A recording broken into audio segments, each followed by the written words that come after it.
আমাদের দেশে একসময় আইয়ামে জাহিলিয়াত নেমে এসেছিল। এটা হচ্ছে প্রথম সাক্ষ্য।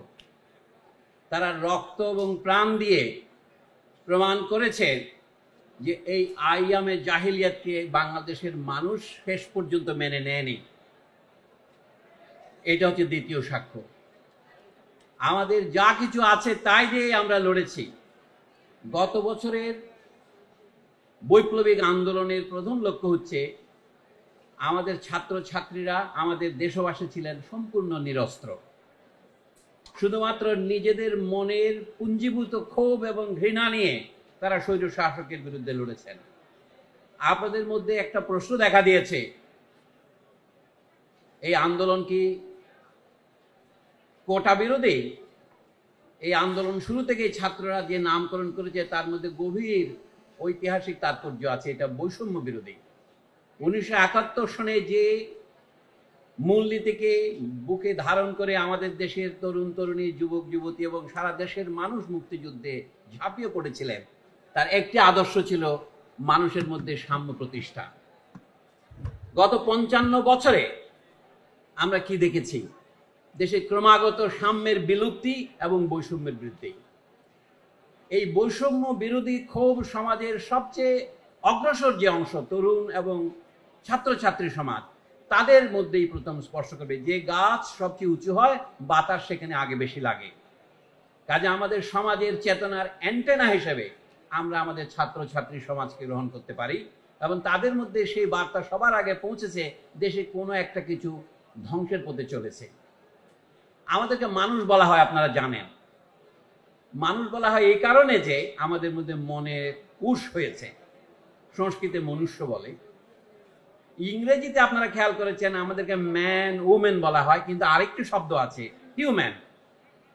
হিউম্যান রাইটস বলি, হিউম্যানিটিস বলি। এটা কি কারণে ভেবে দেখবেন? এটা ল্যাটিন ভাষা থেকে এসেছে। তাতে বলা হচ্ছে যাদেরকে দাফন করা হয়, ইংরেজিতে বলে দোজ হু আর ব্যারিড, তাদেরকে হিউম্যান বলা হয়। মানুষই প্রাণী জগতে একমাত্র প্রাণী যে তার মৃতকে সমাধিস্থ করে, কবরস্থ করে, দাফন করে অথবা অন্যভাবে সৎকার করে। আমাদের আইয়ামে জাহিলিয়াতের সময় আপনারা দেখেছেন যারা আমাদের লাশ গুম করেছে, তাদেরকে অপমান করেছে, তারা মানবতা বিরোধী অপরাধ করেছে। কিন্তু তাদের বিচারের জন্য আমাদের 1 বছর কেন অপেক্ষা করতে হবে? আপনারা যে দাবি তুলেছেন সেটা ন্যায্য এবং আমি সম্পূর্ণভাবে তার সাথে একাত্মতা প্রকাশ করি। এই বিচার বিলম্বিত হওয়া একদিনও উচিত নয়। কিন্তু অন্তর্বর্তী সরকার অনেক বেশি সময় নিচ্ছেন। তারা সত্যের খাতিরে স্বীকার করতে হবে তারা বিচারের উদ্যোগ নিয়েছেন, কিন্তু সেই উদ্যোগকে আপনারা যেমন যথার্থ মনে করেন না, আমিও যথাযথ মনে করি না। এইটা হচ্ছে আমাদের প্রথম কথা। আরেকটা শব্দ আমাদের মধ্যে ব্যাপক হয়েছে, কেন আমরা একজনও এত প্রাণ দিলাম? একজন নয়, বিদেশি প্রতিষ্ঠানের হিসেবে, জাতিসংঘের হিসেবে প্রায় 1400 প্রাণ বিসর্জিত হয়েছে শুধু জুলাই মাসের 36 দিনের আন্দোলনে। তার আগের 15 বছরে কত প্রাণ বিসর্জন হয়েছে, কত মানুষকে গুম করেছে, আমাদের তারও হিসাব নিতে হবে। সত্যি বলতে গেলে বাংলাদেশ স্বাধীন হবার পর থেকে যত প্রাণ আমাদের দিতে হয়েছে তার হিসাব আমাদের নিতে হবে। কি জন্যে? একটা কথাই শুধু আমি বলি, লম্বা বক্তৃতা আজকে করবো না, যেহেতু অনেক সময় আপনারা দিয়েছেন।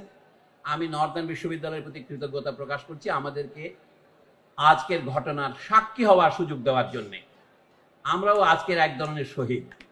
আজকে যে দীর্ঘ বক্তৃতা শুনলাম, যে ডকুমেন্টারি দেখলাম, তাতে অনেক জিনিসের সাথে আমিও পরিচিত ছিলাম না। নর্দার্ন বিশ্ববিদ্যালয়ের মতো একটা প্রান্তীয় বিশ্ববিদ্যালয়, আশা করি কিছু মনে করবেন না আপনারা, যাকে আমরা প্রাইভেট বলেন, প্রাইভেট মানে তো প্রান্তীয়ই আসলে, যাকে আপনি প্রধান থেকে অপ্রধান করেছেন, তার প্রতি যে বৈষম্য প্রদর্শন করা হচ্ছে সেটা এই ডকুমেন্টের মধ্যেও স্পষ্ট।